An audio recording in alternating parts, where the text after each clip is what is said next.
ఆయన ఇన్ని దశాబ్దాల ఆయన సుదీర్ఘమైన అనుభవం కానీ అడ్మినిస్ట్రేటివ్ కేపబిలిటీస్ కానీ చంద్రబాబు నాయుడు గారిది చాలా అమోఘం.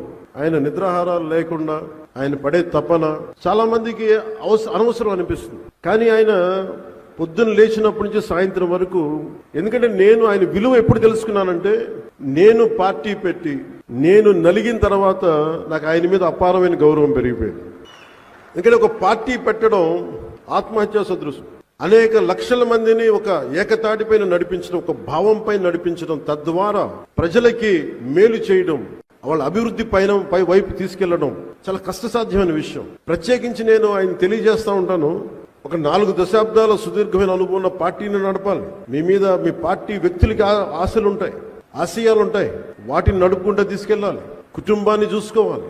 తన కుటుంబం కాకుండా 5 కోట్ల మంది కుటుంబాలను చూసుకోవాలి. ఆయన అన్ని రకాలుగా ఇబ్బంది పెడతారు. ఇవన్నీ తట్టుకుంటా ఉన్న 24 గంటల సమయాన్ని నిరంతరం 5 కోట్ల మంది ప్రజలకి ఎలాగ దాన్ని ఉపయోగించాలని ఆలోచించే విధానం చూస్తే నిజంగా మనస్ఫూర్తిగా నాకు ఆయనకి హ్యాట్స్ ఆఫ్ పలకాలనిపిస్తుంది ఈరోజు.